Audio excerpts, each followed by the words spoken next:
Дорогие друзья, наши земляки, арчане, жители Восточного Оренбуржа, южноуральцы, все, кто смотрит нашу теплую домашнюю душевную телепередачу «Встреча у камина», здравствуйте! И здравствуйте, наш гость Андрей Валерьевич Носов. Правильно я вас назвала? Да, правильно. Правильно. Но уж если вы говорите место работы, звание, регалии, то понадобится, наверное, даже какая-то подсказка. Но, тем не менее, я попытаюсь. Психиатр, правильно? Психиатр. Психотерапевт, правильно? Правильно. Судебно-медицинский эксперт? Судебно-психиатрический эксперт. Судебно-психиатрический эксперт областной психиатрической больницы, которая находится в нашем городе, правильно? Правильно. Все. Ну вот, дорогие телезрители, мы с вами познакомились. Не так часто у нас в гостях медики, особенно такой направленности. Но пережив с вами суровый 2020 год, наверное, мы не раз вспоминали о том, что иногда нам может понадобиться. Но почему-то только иногда. Но мы же не в Америке живем, поэтому мы боимся обращаться к врачам такого профиля. Итак, что нужно для того, чтобы стать психотерапевтом, кроме желания?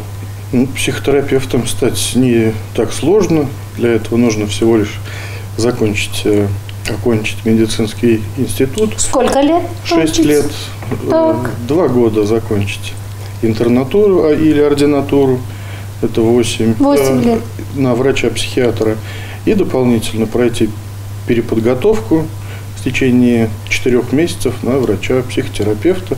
И вот вы врач-психотерапевт. Итак, 10 лет жизни вы должны отдать подготовке этой профессии. И когда мне говорят, что у меня 2, 3, 4 высших образования, я говорю, идите в мединститут. Вам там скажут, сколько лет готовят докторов. Сколько лет практически, да, мы с вами посчитали. 6, 2, 1 и еще там около 10 лет. Но вы довольны своей профессией? Да, конечно. Довольны своей профессией. А, в общем-то, в чем она заключается? В оказании, это понятно слово, психиатрической помощи, да? Наверное, это все-таки что-то глубже еще. Врач-психиатр и врач-психотерапевт в первую очередь врачи. И мы занимаемся тем же самым, что и обычные врачи. Терапевты, кардиологи, неврологи, врачи других специальностей занимаются тем, что охраняют здоровье граждан. Мы занимаемся тем же самым и иногда даже успешно. А приставочка к врачу-психиатр, она лишь объясняет наш профиль, то есть душевное здоровье. Вот чего нам так и не хватает. Все вроде у нас есть, а когда приходишь к возрасту определенному, да, к заключительному этапу жизни, оказывается, душевного здоровья, ни физического, ни душевного уже и не осталось. Могу даже предположить, почему. Почему? Генетически так сложилось у людей, генетическая память, что врачи-психиатры – это карательные органы, так. Это люди, которые хотят у людей что-то отнять, свободу ли здоровья, свободу ли воли, свободу просто обычную. Передвижение. Да. Угу. Так действительно было. И к психически больным относились раньше, самое раньше, как к одержимым, как ведьмам, жгли на кострах. Позже стали помещать специализированные лечебницы, которые, по сути, были тюрьмами. Но настал момент, когда сняли цепи с наших пациентов и начали заниматься их лечением. Однако и даже в новой истории психиатрии пользовались для того, чтобы ограничить людей. Вспомнить ужасные годы Второй мировой войны, когда фашисты под корень, занимаясь евгеникой, уничтожали психически нездоровых граждан. Можно также вспомнить советские годы, когда психиатрии пользовались для того, чтобы признать человека нездоровым. Недееспособным, да, наверное. Дело в том, что эти времена уже давным-давно прошли. Так. А генетическая память, она у людей, скорее всего, осталась. Это называется стигматизацией. И люди готовы себя признать соматически нездоровыми и сказать, что у них больное сердце, и не готовы сказать, что у них болит душа. Поэтому, прежде чем обратятся к психиатру или к психотерапевту, они проделывают длительный, тернистый путь, связанный также с финансовыми затратами, МРТ, КТ, вплоть до сканирования тела полностью, поездки в различные центры, где они оставляют массу средств, времени. Как правило, лишаются работы, некоторые семьи, и потом они обращаются уже как к последней инстанции. Но это в части случаев, это не всегда так. Но иногда приходит именно после этого длительного тернистого пути. Человек может напрямую к вам обратиться или по направлению своего лечащего терапевта или участкового, или так же, или он напрямую может обратиться? Так же, как и к врачам других специальностей. Прийти в поликлинику, которая находится на Крупской 1А, и сказать: мне необходима помощь. Объем этой помощи по его согласию будет определен совместно с врачом, психиатром.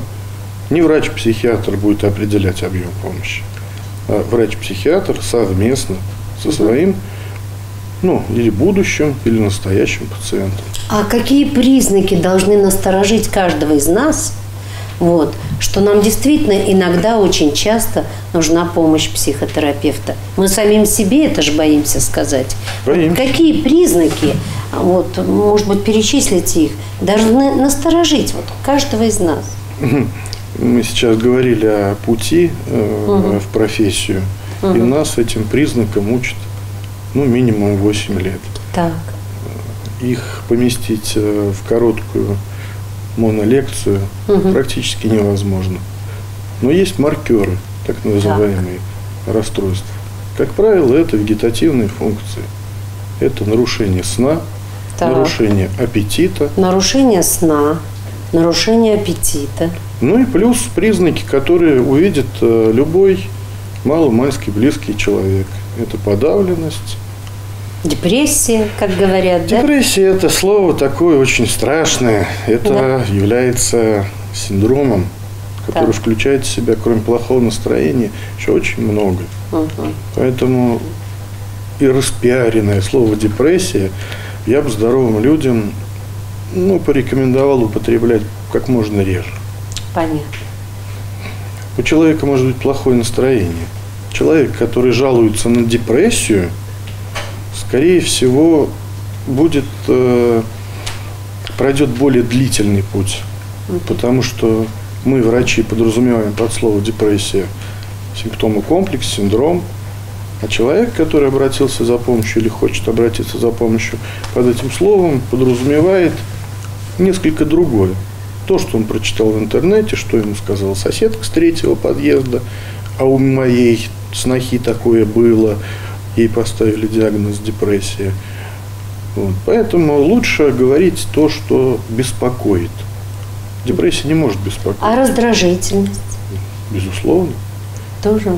Все эмоции, которые человеку мешают нормально функционировать, в семье, на работе, с друзьями, являются признаками нездоровья. Я не буду говорить болезней, потому что есть болезни, а есть расстройства. Это как гитара. Гитару, если сломаешь, это болезнь. Понятно. Ее клей, она будет выглядеть как новая, звучать уже не будет. А расстроенную гитару, как и расстроенного человека, можно настроить так, как она будет идентичная гитара, которая была перед расстройством. А тогда чем отличается работа врача, тут назначает, наверное, лекарства, психотерапевта от общения с батюшками? Некоторые скажут, раз у меня признаки какого-то расстройства, не лучше ли мне обратиться в храм, так сказать? Или храм – это помощь, подспорье, или это все-таки Мы занимаемся одним и тем же делом, по сути. Да. Только заходим с разных сторон к пониманию психического здоровья, да и просто здоровья в целом. И батюшка, если он человек, а прежде всего он человек, так же, как и врач, он скажет: сын мой или дочь моя, здесь мои полномочия заканчиваются. Так же, как и церковь занимается душой, душой занимаемся мы. У нас только разные инструменты и разные подходы. При некоторых ситуациях жизненных может помочь и вера. Но все-таки, если мы говорим о здоровье, а не о каких-то церковных догматах, канонах, то здесь лучше обращаться к врачу напрямую. Но обращение в церковь лишним, я не видел, чтобы когда-нибудь было. Потому как, повторюсь, что батюшка может скоординировать и направить туда, куда следует. А как вы относитесь вот к такой фразе, так в виде анекдота? Любят наши люди повторять: больной, проснитесь, примите снотворное. Примите снотворное. Я к этой фразе, она меня веселила в студенческие годы, до тех пор, пока не прошел курс на 3-м курсе клинической фармакологии. Так. Мы не пользуемся снотворными лекарствами. Да? У нас 21 век на дворе. Да вы что? Есть масса препаратов, у которых необходимо добиться равновесной концентрации. И те препараты, которые в простонародье называются снотворными, они называются анксиолитиками. То есть препаратами, которые прежде всего влияют на тревогу. И мы лечим тревогу, мы не лечим сон. Потому как сон – это маркер во многих случаях психических расстройств. Поэтому мы, убирая тревогу, нормализуем сон. И в некоторых случаях необходимо разбудить человека для того, чтобы равновесная концентрация некоторых препаратов была такая, чтобы их эффективность была наивысшей. Ну вот, Андрей Валерьевич, мы же пережили с вами, в общем-то, волну, 1, 2, а может быть 3 пандемии, да? И, наверное, многих из нас посетил, как это называется, постковидный синдром. Можно или как-то еще назвать, я не знаю, да? Но что-то такое посетило многих из нас, заставило перестроиться, задуматься, вселился страх, боязнь общения с людьми, боязнь посещения каких-то мест. То есть нас загнали, да, загнали в такой вот, в ловушку или в темную комнату или куда-то, где мы бы определенное время должны были находиться, и каждый оставался один на один, вот. И люди не считают себя какими-то больными, они не считают, что им нужна помощь психотерапевта. Но тем не менее синдром остался, и пока еще, так сказать, время не окончилось, ковидное такое, да. Как быть всем нам, кто вот пережили этот период, и многие потеряли даже и близких, и медики уходили из жизни и прочее. Как нам с этим жить? Как нам в плане общения, в плане, просто жизни? Очень хороший вопрос. Постараюсь кратко, но вряд ли получится. Вирус, тот, который вызвал такой большой переполох во всем мире, он существует на самом деле, и от него умирают. И встретившись, давно мы не встречались с чем-то новым, именно этот вид вирус, с коронавирусами мы уже встречались, так называемая типичная пневмония, но вот новый вид этого вируса, давно известного, вызвал панику. И люди, особенно те, которые убедились в том, что он существует, те люди, которые либо переболели в тяжелых формах, либо кого-то потеряли из близких, родных, просто знакомых или соседей, стали испытывать страх. Да. Но некоторые люди, переболев этой заразой, стали испытывать неимоверную тревогу. Научного термина постковидный синдром не существует. Но не исключено, когда наша передача выйдет, он начнет существовать. Мы его употребляем, этот термин, в кругу общения, то есть в нашем коллегиальном кругу. Не употребляем его в документах, не употребляем в классификациях, но мы понимаем, что происходит. Так вот, эта зараза действует так на головной мозг, что человек, уже перенесший инфекцию, даже в легкой форме, даже в бессимптомной форме, просто, как в народе говорят, нюх пропал, потом восстановился, через некоторое время начинает испытывать необъяснимую тревогу и не знает, что делать. Кто-то прочитал в интернете, кому-то родственники сказали, кому-то я сказал, донесли. Они стали обращаться все чаще и чаще в наше учреждение. И ни одного случая не было, чтобы те, которые согласились на тот объем помощи, который им был показан, ни одного случая не было, чтобы им не помогли. Это помощь платная или бесплатная? У нас медицина, слава богу, бесплатная. Понятно. Я даже немножко побольше скажу. Поскольку мы ждем увеличения подобных случаев, открыт дополнительный психотерапевтический прием на Крупской 1А. Это любой вторник и любой четверг. Крупская 1А. Ну, это наш диспансер.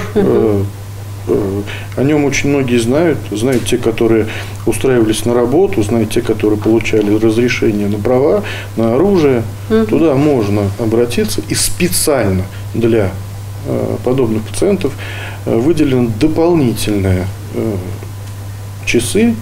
Это весь рабочий день, вторник, четверг, куда можно обратиться. Запись по какому телефону можно посмотреть в интернете на нашем сайте. Можно непосредственно обратиться в регистратуру и получить, буду говорить, чтобы меня понимали, талончик на какое-то время для того, чтобы была помощь оказана в полном объеме. Вот что я хотел кратко сказать. Мне хотелось бы еще раскрыть один вопрос, который многих интересует. Давайте. Вы сказали про страх, мы боимся ходить. Да. То есть человек испытывает страх, и из-за того, что он испытывает страх, он не хочет лечить свой страх, потому что ему страшно лечить свой страх. На мой вкус, это нелогично и как-то даже глупо. Люди боятся, что их на учет поставят. Зачем нам ставить людей на учет? На учет берутся те люди, которые страдают тяжелыми психическими заболеваниями, именно заболеваниями, с частыми обострениями, те, которые без помощи могут просто-напросто умереть. Понятно. Таких мы на учет берем.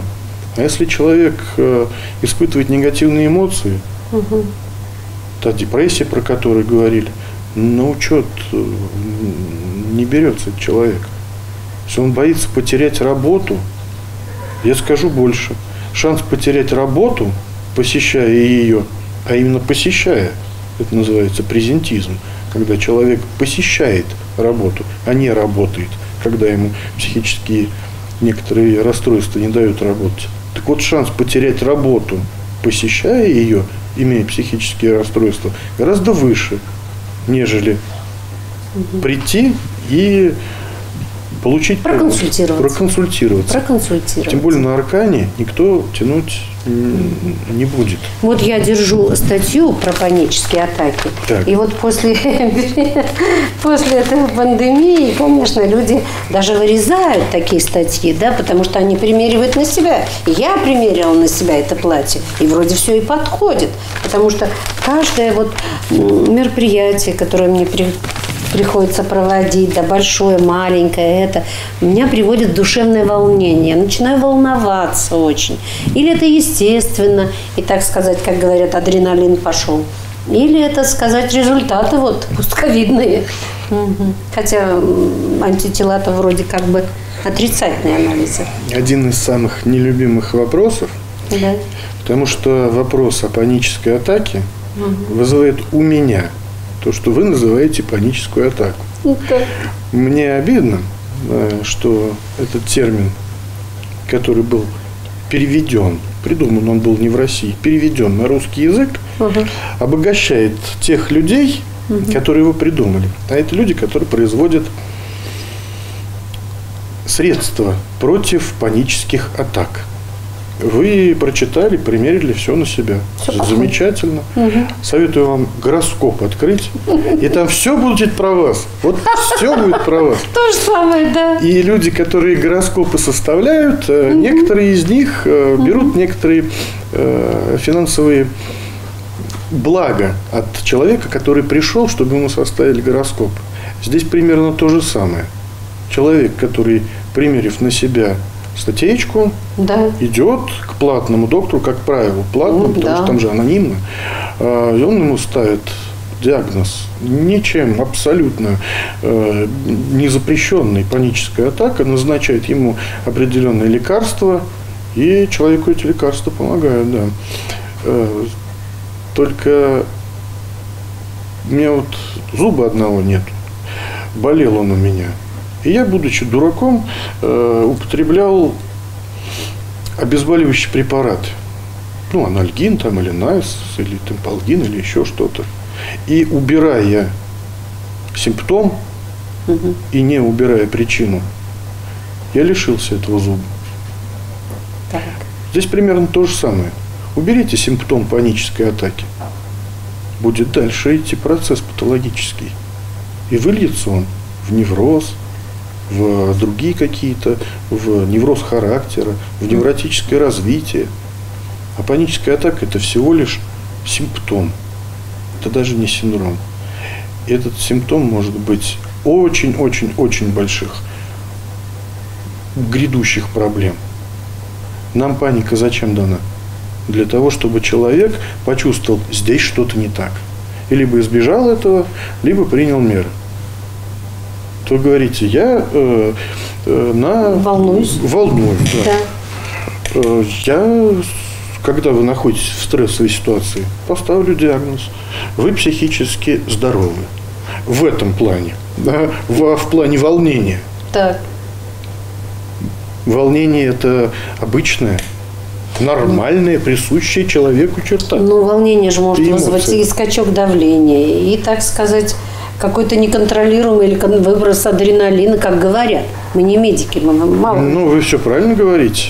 Ну, вот, например, спортсмены.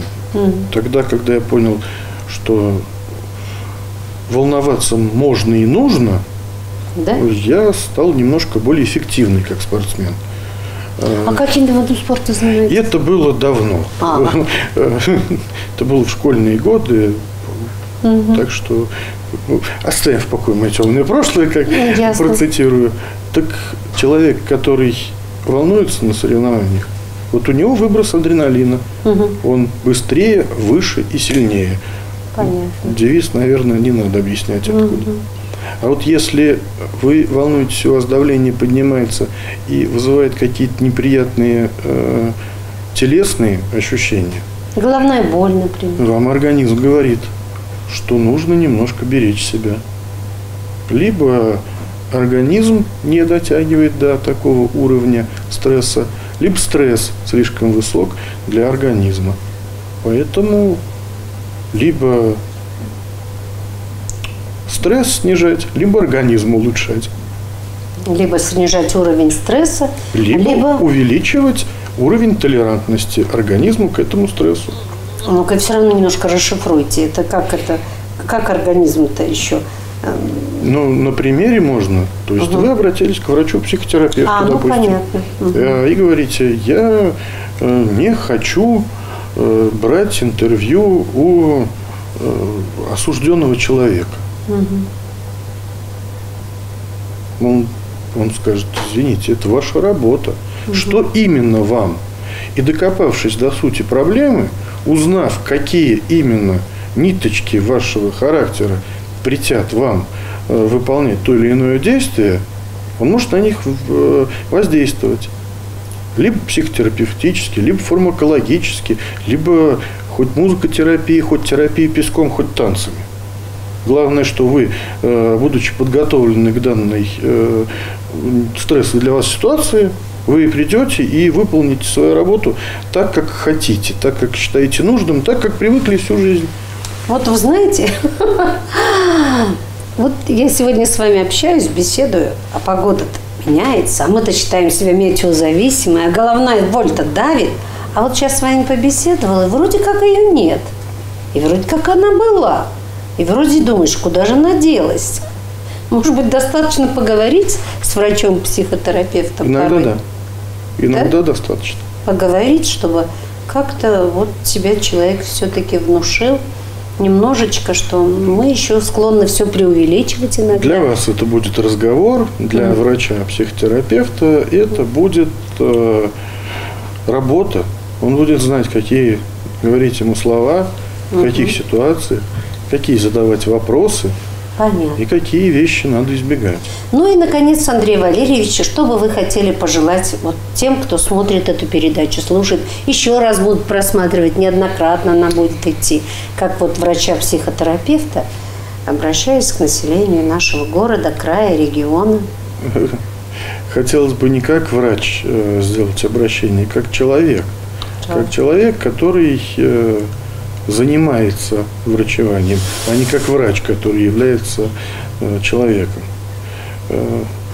Дело в том, что есть закон об основах охраны здоровья граждан. И там есть статья обязанности, тот, который пациент должен соблюдать. Так вот, каждый человек обязан заботиться о своем здоровье. Если этот закон соблюдать, тогда у нас жизнь немножко будет более комфортная. Качество жизни у нас улучшится. А здоровье включает в себя не только руки, ноги, а еще и мысли, те мысли, которые делают нас лучше, красивее, как по Чехову. В человеке должно быть все прекрасно же, да? Да. В том числе и наши мысли. Не нужно бояться никаких врачей, ни стоматологов, ни гинекологов, ни психиатров. Эти врачи помогут вам в рамках своей обязанностей сделать немножко свой организм лучше, более эффективнее, для того, чтобы увеличить не количество жизни, к которым стремились в 20 веке, а качество жизни, к которым необходимо стремиться в веке 21. Может быть, слишком благостно будет пожелание, но тем не менее самые обычные человеческие эмоции, качества и стиль поведения, доброта, взаимопонимание, взаимовыручка в конечном итоге к любому человеку вернутся. И мир нас станет лучше. Очень на это надеюсь, по крайней мере. Ну, а мне остается добавить такие слова, которые я очень люблю. Человечеством правит врач. Предпочтение отдам я врачу. Я вручил ему первый плач и последний свой вздох вручил. Так это, не так, но слова Спасибо. Хорошие. Вот на этой ноте мы попрощаемся с вами, дорогие телезрители, и будем рады, если медицинская рубрика будет присутствовать в наших телепередачах. Потому что у нас есть литературная, создается гостиная, музыкальная, уральская кухня, еще какие-то виды, творческая мастерская. А вот с медициной как-то у нас сложновато. Мало кто вот так может прийти с нами поговорить. И мы будем рады еще одной встрече с вами. Спасибо, Даже что не одной. пригласили. Да, всего доброго, дорогие телезрители и Андрей Валерьевич. Спасибо.